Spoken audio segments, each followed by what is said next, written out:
Hello and welcome back to Focus Atlanta. Thanks so much for continuing to watch. We're going to close out the show talking a little bit about our eating habits and how we can avoid emotional eating. I'm here with Kay Lowry.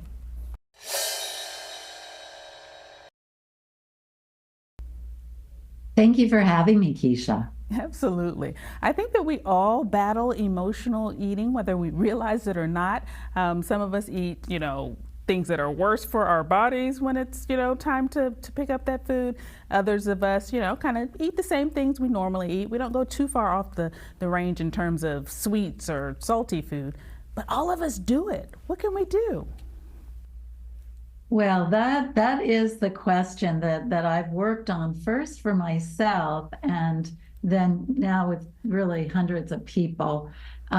Yeah, it's a lot of people will say, "Why did I eat that? I wasn't even hungry," and it's really habit, and it's the easiest thing to reach for when we're stressed, when we're bored, and so I really worked on this for my own self and with lots of clients. So I've developed the 5 steps to stop being controlled by food that I have in my book. It's actually a feature of my new book, and Happy Life at a Healthy Weight. Oh, I love that, because I think that sometimes we don't recognize what the triggers are, right? We don't even recognize what's stressing us, what's leading us to pick up that donut or pick up those potato chips until, we take a really hard look in the mirror. So can we chat about some of those steps? Like what's maybe the Sure. first two? Yeah, absolutely. Well, I think, just to share with you, the trigger can be something very, very, very, it's usually emotional, just like we said. And for, let's say, take one of my clients, Katie. She was a working woman. She made dinner for her family. They said nothing, no conversation. When they were done, they just got up, didn't say thank you, and left. And I think that kind of hurt her. So the easiest thing for her to do then afterwards, she was all alone. She turned on the TV, and that was the trigger for her for eating. And so the second step is really it causes food cravings. And it's usually something that's salty, fatty, sugary, something that's going to give us a quick hit to feel better, at least initially. Okay. Those hints are good for us to kind of recognize. I think sometimes that's the other thing. We don't even recognize it in our own behavior. We don't see how it's evolving. So those type of things and those type of tips kind of help us at least to even see the problem. Exactly. Okay. Yeah. So once we see it and we're determined, okay, I'm going to try and do better. I'm going to make an effort to stop. Are there any little tips that we could use to maybe, change those behaviors and change that habit?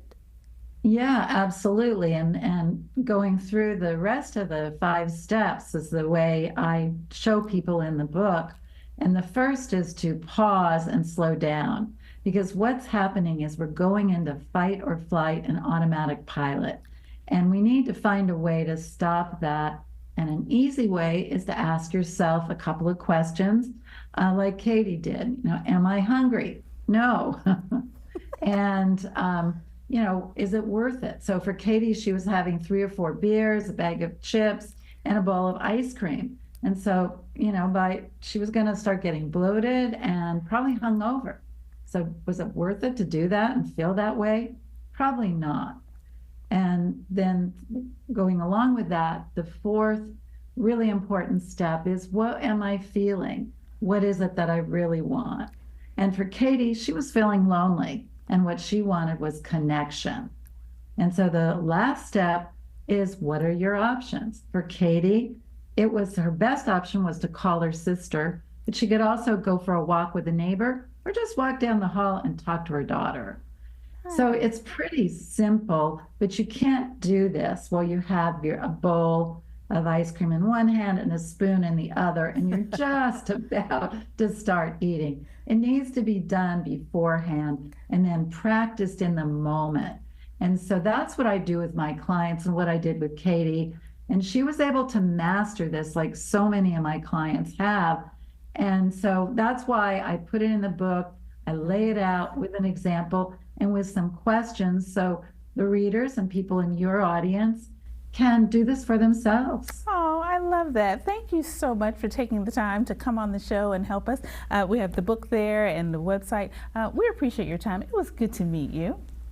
It was very good to meet you too, Keisha. Thank you so much again for having me. Absolutely. All right, guys, we can tackle this emotional eating. We don't just have to fall prey to it. There are things that we can do, steps that we can take. Take the opportunity to go to the website and learn more. And thank you for tuning in to this week's episode of Focus Atlanta. I hope to see you next Sunday here on WUPA.